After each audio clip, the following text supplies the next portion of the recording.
Hey everyone, welcome to the Mercedes-Benz Superdome and the first installment of the Between the Lines postgame report presented by Gatorade. It's Wobby, it's voice of the Vikings, Paul Allen.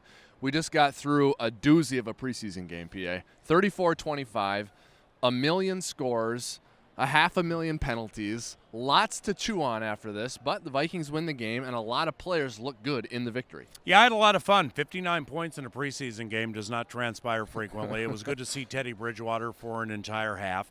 Now, from an infraction standpoint, a lot of penalties were called in a lot of preseason games last year. Yeah. And I think it's becoming in vogue where they're going to really overcall things in the preseason just to kind of set a precedence as to what potentially could be coming in the regular season. So it took forever.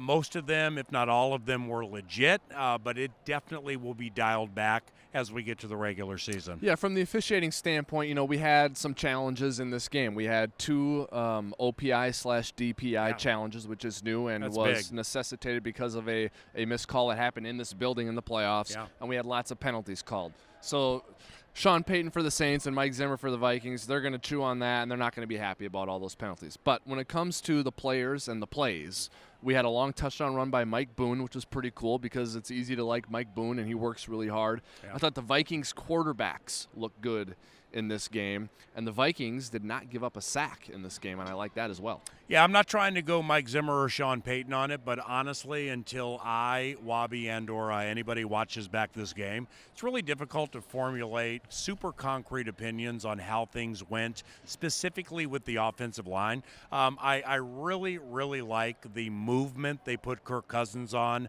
in the 9 plays that he played. Yeah. And Wobby mentions the quarterbacks, and that was one of the major talkers into the game for me. First preseason game was where with Cousins, Mannion, Sloter, and Browning, you just want to see it fluid. You want to see good completion percentages, and you want each quarterback to look like they have during training camp. Yeah. Because with Stefanski, Gary Kubiak, and quarterbacks coach Clint Kubiak, they've looked good. And Wobby and I watch every practice, and we see it every single day against a Mike Zimmer defense where it's not like we've seen in years past where the defense is absolutely dominating the offense every training camp practice.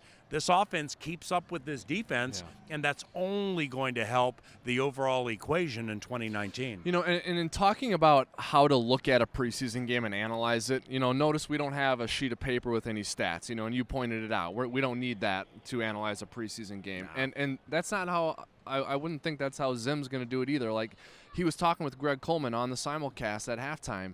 He talked about he liked how the offense looked in 2 minute. Yeah. He thought there was some shoddy tackling on defense in the Saints 2 minute. Those situational football is what Zim is going to look at. Well, there's no doubt. And specifically when you get inside the 20, when you have third and whatever, Mike was quick to reference with Greg on Fox 9 and FM 100.3 KFAN that the Vikings had a couple of 2nd and 20-ish plays, and they got first downs on each one. Yeah. So those are subtleties that are very, very key within games like this.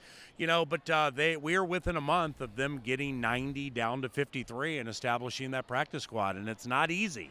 And this is a deep team with a lot of talented players, and we'll move on to Seattle and see where it goes from there. We won't do a victory high five. We don't do that in the preseason. How about victory fist bump? We can do that. Pretty good. And a victory fist bump to the Vikings special teams battery, which was perfect on place kicking for the night, which was great to see. Yeah, because in watching training camp, and those of you who follow Twitter or whatever, you may have seen that, Dan Bailey has missed some kicks during training camp, and it's just – I don't know what the problem is when he misses kicks, but I know Dan Bailey is an incredibly accomplished kicker throughout what has been a long career.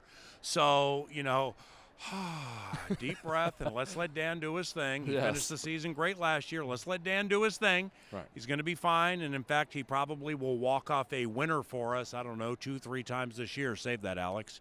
2 or 3. Sounds good to me.